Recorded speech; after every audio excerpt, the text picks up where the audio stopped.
अब अगर हम लोग स्ट्रक्चर डिटेल्स न्यूक्लियस के स्ट्रक्चर डिटेल्स पे बात करते हैं क्लास 6 के बायोलॉजी में, तो न्यूक्लियस जो डबल मेम्ब्रेनस स्ट्रक्चर्स होते हैं और जो आउटर मेम्ब्रेन, जो आउटर न्यूक्लियर मेम्ब्रेन और अंदर का इनर न्यूक्लियर मेम्ब्रेन, जो कह सकते हैं कि दोनों कॉन्स्टिट्यूट रहते हैं, वो तो न्यूक्लियर इन्वेलप मीन्स दैट दोनों एक दूसरे से इंटरकनेक्टेड होते हैं हमारे न्यूक्लियस के अंदर के ऑर्गेनेल्स को और साथ साथ न्यूक्लियस को प्रोटेक्शन प्रोवाइड कराने के लिए।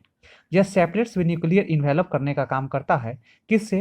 तो न्यूक्लियस को। किससे? तो सराउंडिंग साइटोप्लाज्म से, क्योंकि सेल के अंदर का जो फ्लूइडी सब्सटेंस जो साइटोप्लाज्म कहलाता है, उससे यह जो है न्यूक्लियर इन्वेलप न्यूक्लियस को सेपरेट डाउन करने में इन्वॉल्व होते हैं। और साथ ही साथ यह सभी सेल का जो बॉडी सेल होते हैं उसको, या फिर all parts of the cell, जिसमें बॉडी सेल भी आएंगे जो सोमैटिक सेल कहलाते हैं, या फिर रिप्रोडक्टिव सेल होते हैं, इन सभी को यह कनेक्टेड भी करने का काम करता है हमारा यह न्यूक्लियर इन्वेलप। अब आता है सेकेंड नंबर में न्यूक्लियर पोर। न्यूक्लियर पोर की बात करते हैं तो यह ट्रांसपोर्ट करने का काम करता है मटेरियल्स का न्यूक्लियस और साइटोप्लाज्म के बीच में। मीन्स दैट ट्रांसपोर्टेशन प्रोसेस में कंप्लीटली इन्वॉल्व हमारे यह न्यूक्लियर पोर होते हैं। हमारे किसी भी प्रकार के मटेरियल्स को हमारे कहाँ तक, तो अंदर न्यूक्लियस के फ्लूइडी सब्सटेंस से यानी न्यूक्लियोप्लाज्म तक पहुँचाने का भी काम करते हैं।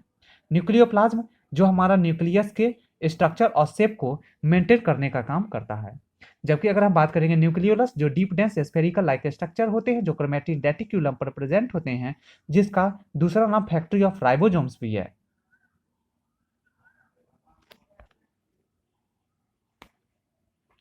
यह आरएनए मॉलिक्यूल्स और प्रोटीन्स दोनों को रखता है।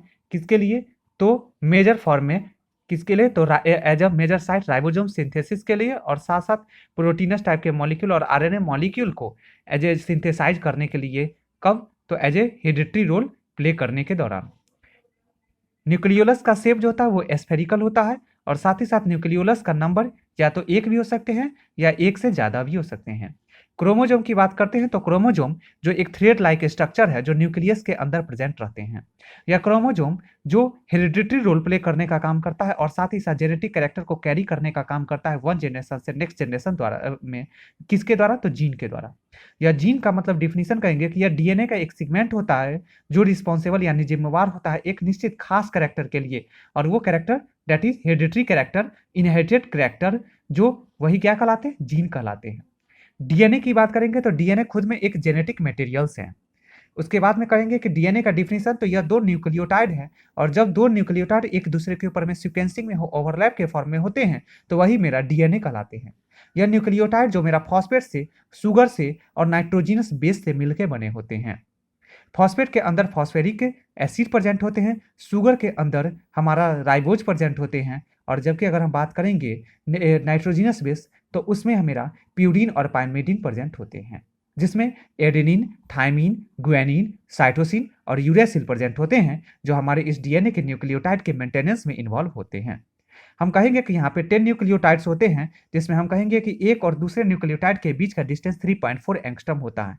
यानी 10 न्यूक्लियोटाइड्स के बीच का distance 3.4 into 10 is equal to 34 angstrom होते हैं। यहाँ पे 5 प्राइम टू 3 प्राइम और 3 prime to 5 prime that is called as enzyme. यह इंजाइम है, प्राइमेज इंजाइम जो है, जो डीएनए के स्ट्रैंड जो है उसको स्टेबिलिटी प्रोवाइड करने का काम करता है, ताकि यह जब जेनेटिक रोल यानी हेरिडिटरी रोल प्ले करे तब वो एक दूसरे से बीच से क्या करे? ब्रेक न कर जाए यह स्ट्रैंड। ऊपर का जो होता है वह area that is minor groove कहलाता है, और नीचे के डीएनए का जो एरिया होता है वह मेजर ग्रूव के नाम से जाने जाते हैं।